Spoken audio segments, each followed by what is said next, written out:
The first reports that came through on the incident was to say that the victim was decapitated. His head had been decapitated. And then as the story started to unfold, we got to hear, also we saw for the first time the actual body.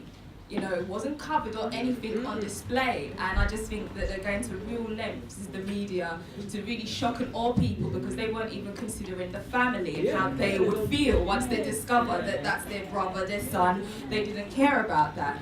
I also watched that after there was a series of news items that started to appear in the media to even more add fuel on the fire. Things such as the white flight, whereby so-called traditional whites in areas were starting to flee because black people had moved in and set up and felt that there wasn't a sense of community anymore. There's also another news report on a brother, John Through, who they said is was part of a criminal mob in Kenya, and admitted in an asylum interview that he had killed between 100 and 400 people. And things coming up like the human rights laws was preventing him from being deported.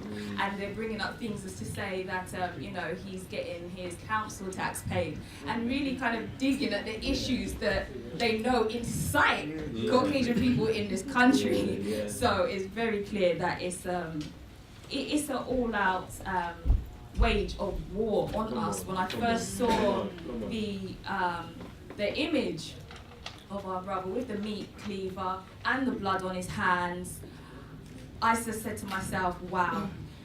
When I look at him, he doesn't fit the so-called stereotypical profile of what a so-called Muslim is supposed to look like. He actually looks like one of my stepsons. He actually looks like my nephew.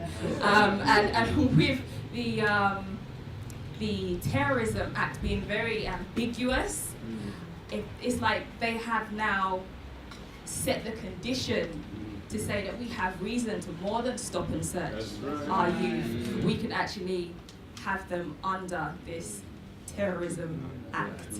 And if that's the case, then what are we going to do about it? Thank you.